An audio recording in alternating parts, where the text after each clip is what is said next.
Pasara mo na yan!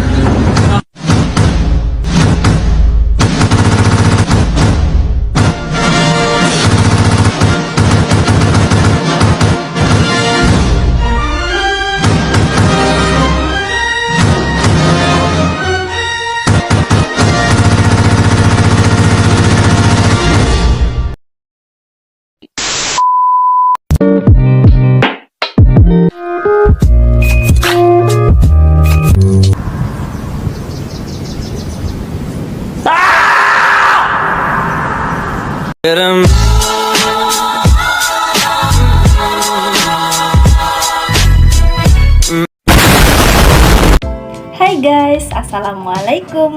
Perkenalkan, nama saya Giza Dea Putri Ainur Rohmah dari Prodi Pendidikan Guru Madrasah Ibtidaiyah semester 2 Fakultas Tarbiyah dan Ilmu Keguruan Institut Agama Islam Negeri Ponorogo. Di video kali ini saya akan sedikit membahas sebuah topik yang berjudul Teori Analisis Wacana Kritis. Kira-kira teori analisis wacana kritis itu apa sih? Nah, daripada kalian pada penasaran nih, mending langsung kita bahas aja yuk. So, let's check it out.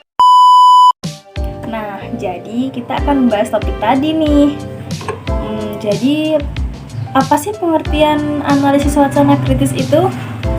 Analisis wacana kritis adalah studi linguistik yang membahas wacana bukan dari unsur kebahasaan, melainkan juga mengaitkannya dengan konteks. Adapun tujuan utama analisis wacana kritis adalah membuka kesamaran yang ada dalam wacana.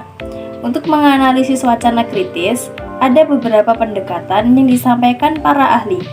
Yang pertama, pendekatan analisis wacana kritis Norman Fairclough menjelaskan bahwa kegiatan berwacana sebagai praktik sosial. Hal ini menyebabkan ada hubungan dialektikal antara praktik sosial dan proses terbentuknya wacana, yaitu wacana mempengaruhi tatanan sosial dan tatanan sosial mempengaruhi wacana. Yang kedua, pendekatan analisis wacana kritis yang dibuat Van Leeuwen menjelaskan bagaimana orang-orang tertentu dan aktor sosial atau social actors dimunculkan dalam wacana. Yang ketiga, pendekatan analisis wacana kritis yang dikemukakan oleh Van Dijk, yaitu pendekatan kognitif sosial. Pendekatan ini bukan hanya didasarkan pada analisis bahasa wacana, melainkan juga harus dilihat bagaimana wacana tersebut diproduksi dan mengapa dapat diperoleh wacana seperti itu. Yang keempat, pendekatan analisis wacana kritis Wodak adalah pendekatan wacana historis yang menjelaskan bahwa untuk melakukan analisis pada sebuah wacana dengan cara melihat faktor historis dalam suatu wacana itu. Yang kelima, pendekatan analisis wacana kritis Sarah Mills adalah perspektif feminis atau feminis stylistik yang memfokuskan seperti apa perempuan dimunculkan dalam wacana karena selama ini perempuan selalu disingkirkan dan berada dalam keadaan yang tidak baik dan para perempuan itu tidak diberikan kesempatan untuk membela dirinya.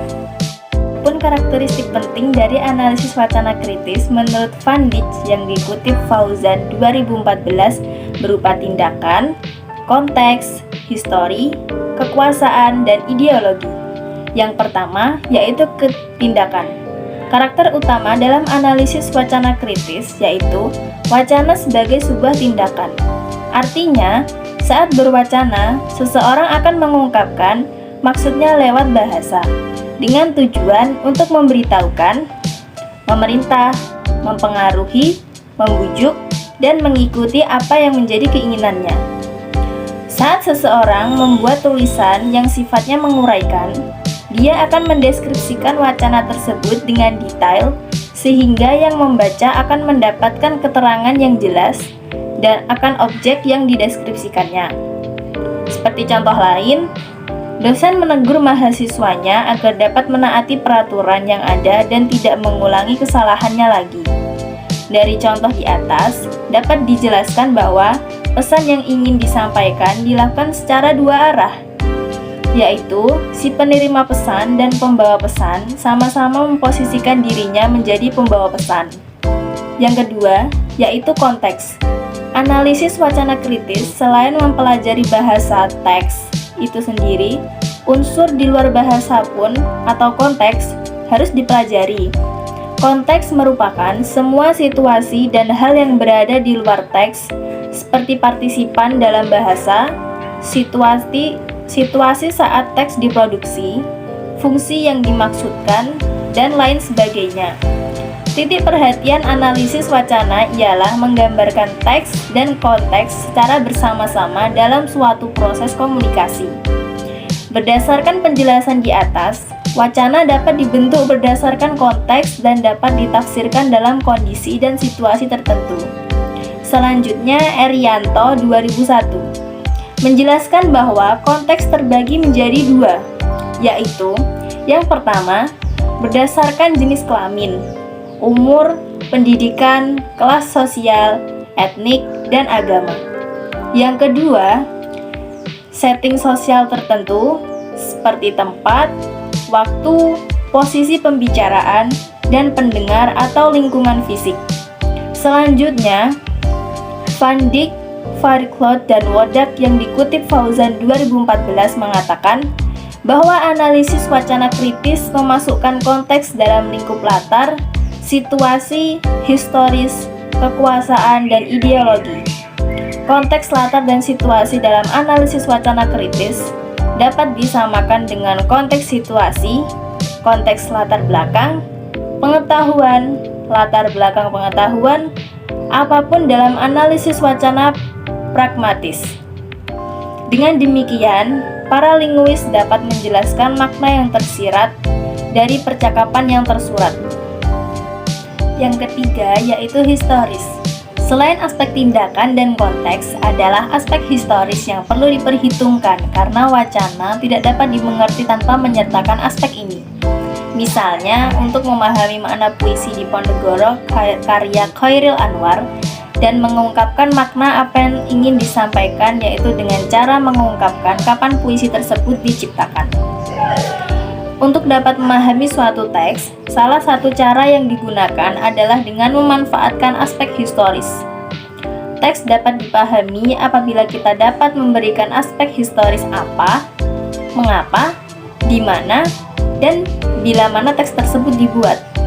Misalnya, di era Orde atau waktu perang merebut kemerdekaan, dan sebagainya.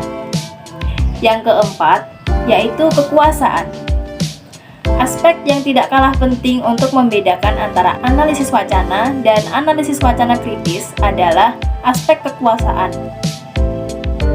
Erianto 2001 mengatakan bahwa wacana yang dibuat dalam bentuk tulisan, ujaran, dan lainnya tidak terwujud dengan begitu saja secara natural, tetapi hal itu diwujud dari pertarungan kekuasaan karena aspek kekuasaan merupakan salah satu bentuk keterkaitan wacana dengan masyarakat.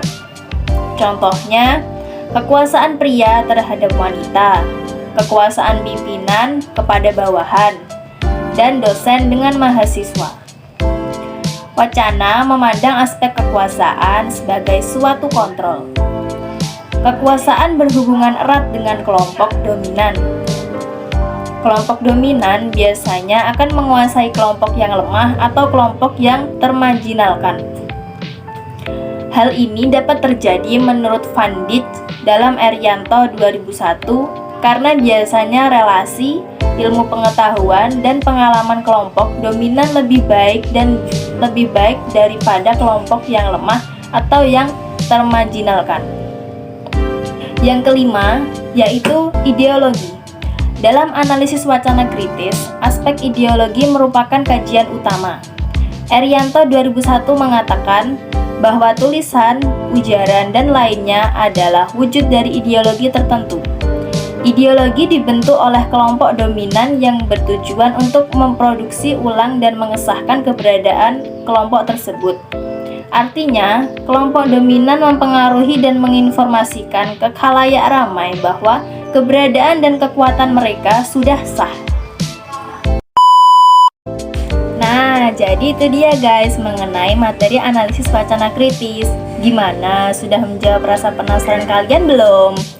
Oke guys, karena videonya sudah selesai, aku mau pamit undur diri dulu ya. Semoga ilmunya bisa bermanfaat untuk kalian semua. See you guys, bye-bye. Assalamualaikum.